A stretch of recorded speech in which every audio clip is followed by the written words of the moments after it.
Yang paling gue gila nih, gue banget ya dua. Lo tau apa? Dia nyalain TV pakai kaki.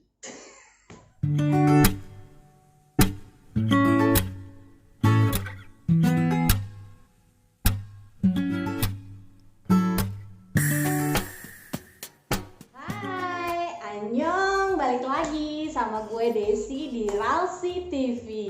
Sebelum kita mulai video kali ini, jangan lupa like, komen, dan subscribe untuk dukung terus channel kita karena masih banyak drama Korea yang bakal kita bahas di channel kita.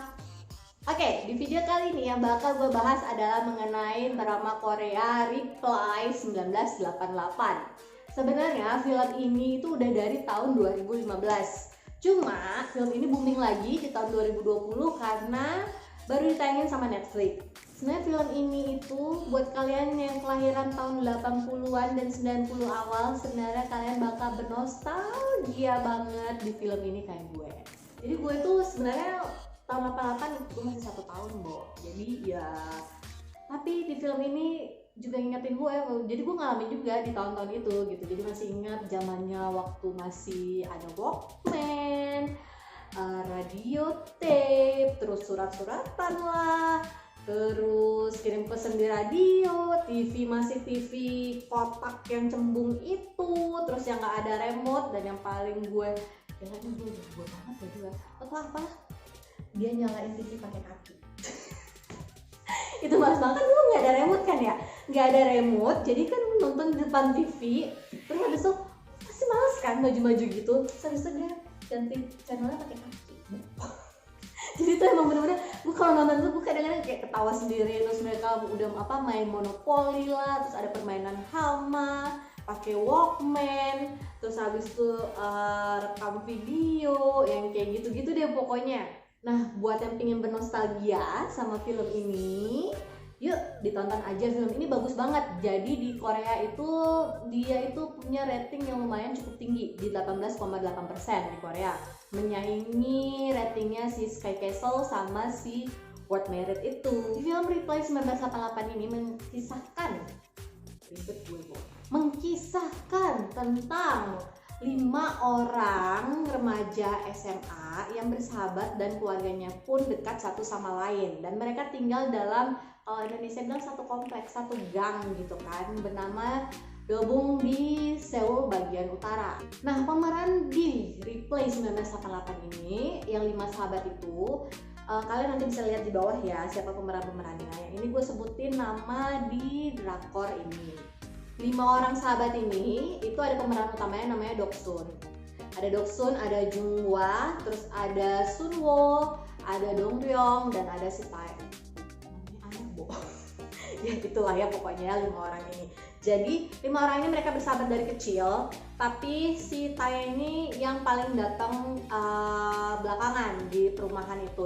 Nah, 5 orang sahabat ini mereka kalau ngumpul ngabisin waktu lah, habis pulang sekolah itu pasti di rumahnya si Tae ini gitu. Nah, pemeran utama si Doksun ini, jadi waktu film ini diselipin lah sedikit kayak wawancara si Doksun waktu dia udah besar di tahun 2015. Jadi dia diwawancara bersama suaminya.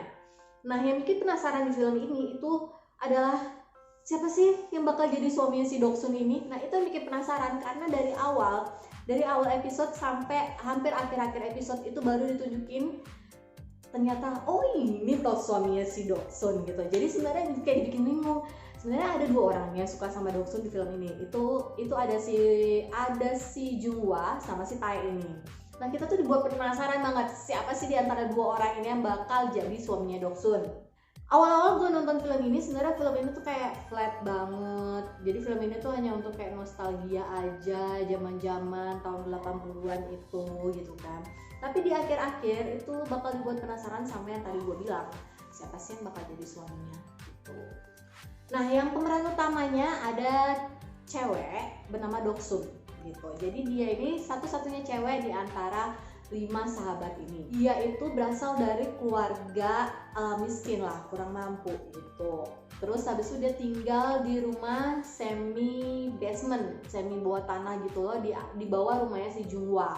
Jadi dia tuh Sumai Junghwa itu dia ada basement, ada rumah lagi di bawahnya itu tuh dia tinggal di situ. Si Doksun dia itu terdiri dari 3 bersaudara. Jadi dia anak kedua. Yang pertama itu kakaknya cewek namanya Bora, dan dia punya adik cowok yang mukanya lebih tua daripada umur seharusnya. Dan dia terkenal di sekolahnya di peringkat yang agak-agak bawah gitu, 900-an gitu deh. Jadi untuk nilai akademiknya dia agak kurang gitu, dia terkenal di sekolahnya. Tapi dia itu karakternya di film ini dia itu ceria, dia tuh seneng banget nyanyi, nari, pokoknya karakternya dia ini, si Doksun ini menyenangkan. Terus yang kedua pemerannya itu ada Junghwa namanya. Nah Junghwa itu di sini itu dia itu tipe-tipe cowok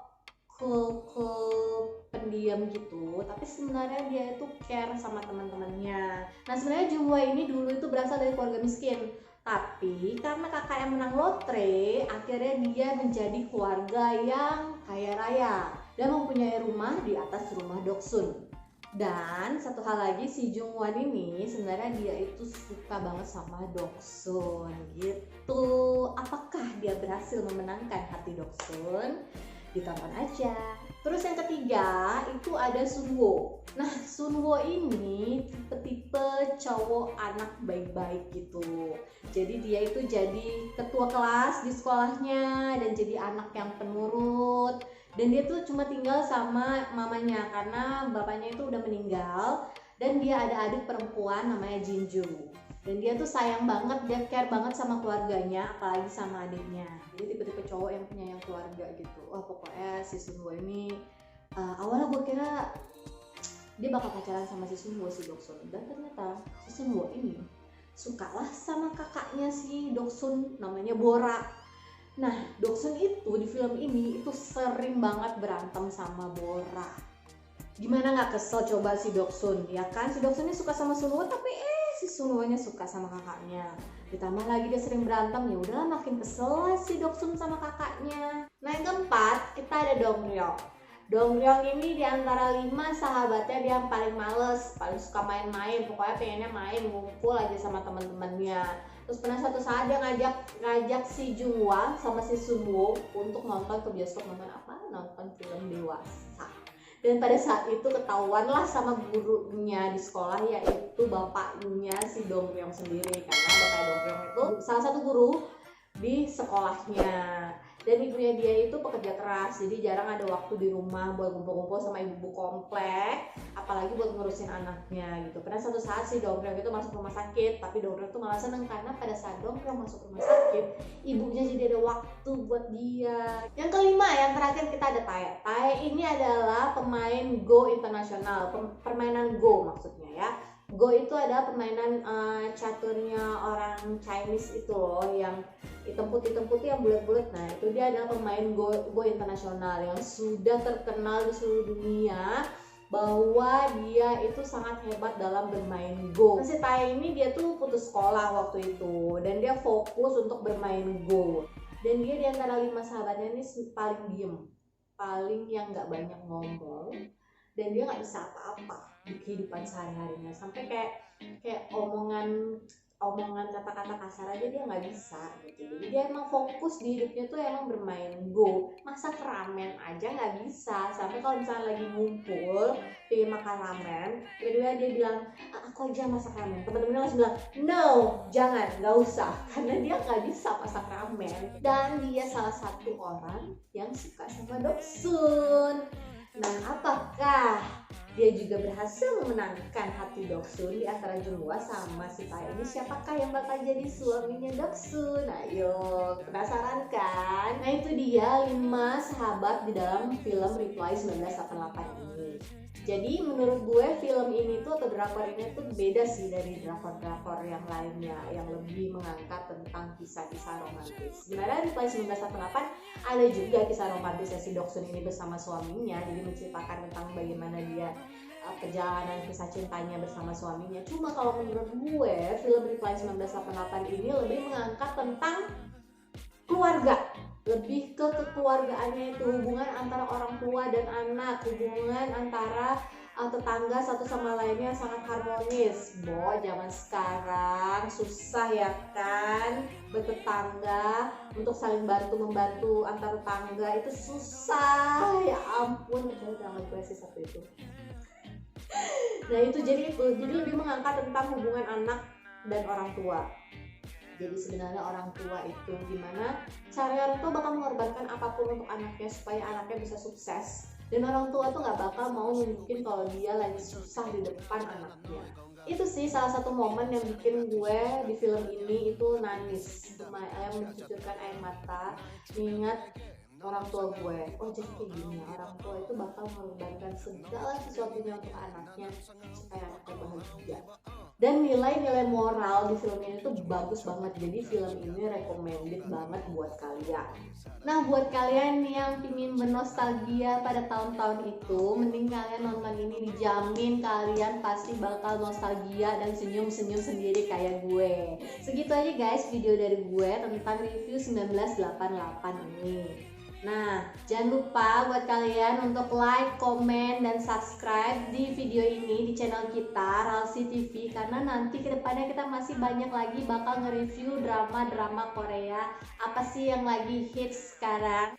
Thank you for watching guys, bye-bye, see you next video.